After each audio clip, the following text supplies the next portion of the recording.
Nancy is a guard's daughter. One day she was working on Skarloey with some polish and a rag. Skarloey was snoozing happily, but Nancy wanted to talk. "Wake up, lazy bones! Your brass is filthy. Aren't you ashamed?" "No," yawned Skarloey. "You're just an old fusspot." And Skarloey closed his eyes. He was thinking about his friend Rheneas and all the good times they had shared together before Rheneas went away to be mended.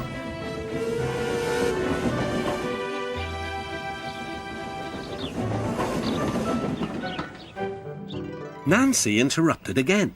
"Don't you want to look nice for when Rheneas comes home?" Skarloey wasn't sleepy anymore. "What? When?" "Soon, Daddy told me. I'm going now," she said. "Nancy, stop! Do I really look nice? Please, polish me again."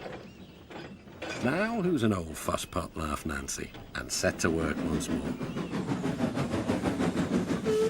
Duncan was jealous. "Aren't you going to polish me too?" "Sorry, not today. I'm going now. I'm helping the refreshment lady this afternoon. We must get the ices ready for the passengers." "Never mind, Duncan," she said. But Duncan did mind. "It isn't fair," he complained. "Peter Sam gets a special funnel, Sir Handel gets special wheels, passengers get ices, but I'm not even polished." Of course, this wasn't true, but Duncan enjoyed complaining. He became sulkier still. That afternoon, there was bad news from up the line. "One of Skarloey's coaches has come off the rails," called Duncan's driver. "We'll have to take the workmen there right away." "All this extra work," grumbled Duncan. "It wears an engine out. Rubbish. Come on."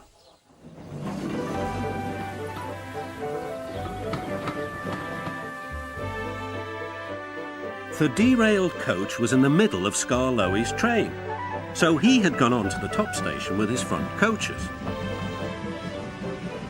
Duncan shunted the works train into the sidings and left the workmen to sort out the mess. Then he brought the passengers and the rear coaches home. He sulked all the way.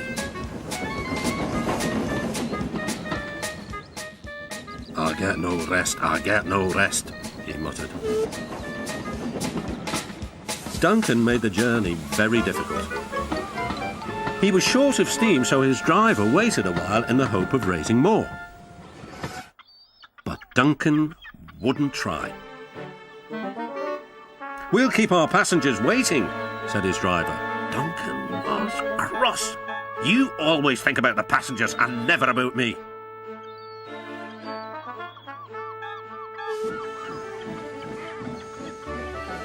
It wasn't long before Duncan built up enough steam to set off again.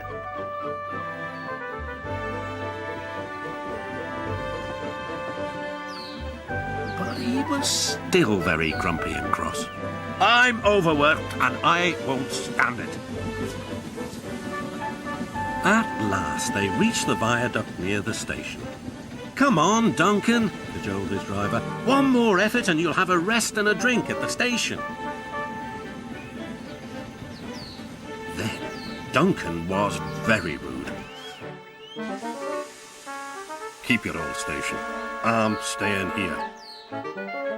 And he did too. Skarloey had to haul Duncan and his train all the way to the platform.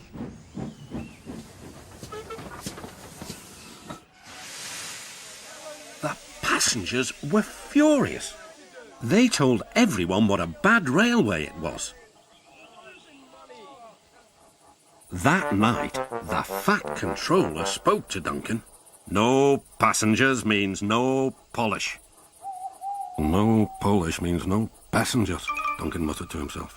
"He still has a lot to learn, doesn't he?"